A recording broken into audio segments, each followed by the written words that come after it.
Russia Ukraine വെടിനിർത്തൽ സംഭവിക്കുമോ? ലോകം ഉറ്റുനോക്കുന്നത് അതാണ്. പ്രസിഡന്റായി ട്രംപ് അധികാരമേറ്റ ശേഷം വെടിനിർത്തലിനായി നിരന്തരം ശ്രമിക്കുകയാണ്.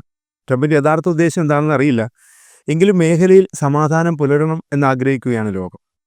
വർഷങ്ങൾ നീണ്ട യുദ്ധം മേഖലയെ തകർത്തു തരിപ്പണമാക്കിയിരിക്കുന്നു. യുക്രൈൻ ജനതയാണ് യുദ്ധത്തിന്റെ തിക്താനുഭവം ഏറെയും അനുഭവിക്കുന്നത്. യുഎസും റഷ്യയും യുക്രൈൻ വെടിനിർത്തലിനായി ചർച്ച നടത്തുമ്പോൾ കുർസ്കിലേക്ക് ഡ്രോൺ മഴ പെയ്യുകയായിരുന്നു സെലൻസ്കി. പുടിനെ ഇത് ഏറെ പ്രകോപിപ്പിക്കുകയും ചെയ്തു. ശക്തമായി തന്നെ റഷ്യ മേഖലയിൽ തിരിച്ചടിച്ചു. വലിയ മുന്നേറ്റമാണ് ഇവിടെ റഷ്യ നടത്തിയെന്ന റിപ്പോർട്ടാണ് പുറത്തുവരുന്നത്. ആക്രമണം അവസാനിപ്പിക്കണമെന്ന് റഷ്യയോട് ട്രംപ് അഭ്യർത്ഥിച്ചിരിക്കുന്നു. ട്രംപിന്റെ അഭ്യർത്ഥനയ്ക്ക് പുടിന്റെ പ്രതികരണവും വന്നു. യുക്രൈൻ സൈനികർ കീഴടങ്ങണമെന്നാണ് പുടിൻ ആവശ്യപ്പെടുന്നത്.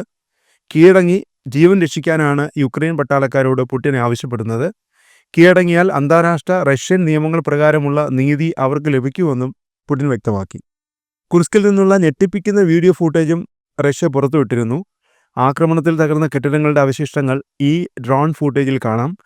എന്നാൽ കുർസ്കിൽ യുക്രൈൻ സേനയെ റഷ്യ വളഞ്ഞിരിക്കുകയാണെന്ന റിപ്പോർട്ടുകൾ സെലൻസ്കി തള്ളിക്കളയുകയാണ്.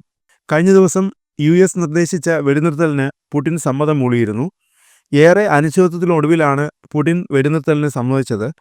കർശന വ്യവസ്ഥകളും ആശങ്കകളും പുടിൻ അമേരിക്കയെ അറിയിക്കുകയും ചെയ്തിട്ടുണ്ട്. അതിനർത്ഥം സെലൻസ്കി വെടിനിർത്തൽ വ്യവസ്ഥകൾ പാലിക്കാതിരുന്നാൽ ശക്തമായ നടപടികളുമായി റഷ്യ മുന്നോട്ടു പോകുമെന്ന് തന്നെയാണ്. ഇത് സംബന്ധിച്ച ആശങ്കകളും റഷ്യ യുഎസിനെ അറിയിച്ചിട്ടുണ്ട്. യുഎസ് നിർദ്ദേശിച്ച 30 ദിവസത്തെ വെടിനിർത്തലിനോട് റഷ്യ യോജിക്കുന്നുണ്ട്. എന്നാൽ പ്രധാന വ്യവസ്ഥകളിൽ ഉറച്ചു നിൽക്കുന്നുവെന്നാണ് പുടിൻ പറഞ്ഞത്. യുഎസ് പ്രസിഡന്റ് ഡൊണാൾഡ് ട്രംപുമായി നേരിട്ട് ചർച്ച നടത്തേണ്ടതിന്റെ ആവശ്യകതയും പുടിൻ വ്യക്തമാക്കി. യുക്രൈൻ വെടിനിർത്തൽ ദുരുപയോഗം ചെയ്യുമോ എന്ന ആശങ്കയാണ് പുടിൻ പങ്കുവച്ചത്. കുർസ് മേഖല യുക്രൈൻ സേന വളഞ്ഞതിനെക്കുറിച്ചും പുടിൻ പരാമർശിച്ചിരുന്നു. വെടിനിർത്തൽ സമയത്ത് അവർ കീഴടങ്ങുമോ അതോ വീണ്ടും സംഘടിക്കുമോ എന്ന ചോദ്യവും പുടിൻ ഉന്നയിച്ചിട്ടുണ്ട്.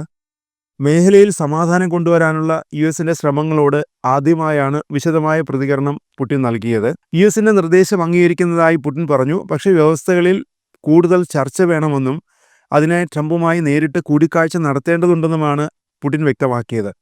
ആശയം നല്ലതാണ്, അതിനോട് റഷ്യ യോജിക്കുന്നു, പിന്തുണയ്ക്കുകയും ചെയ്യുന്നുണ്ട്. എന്നാൽ ചർച്ച ചെയ്യേണ്ട നിരവധി വിഷയങ്ങളുണ്ട്.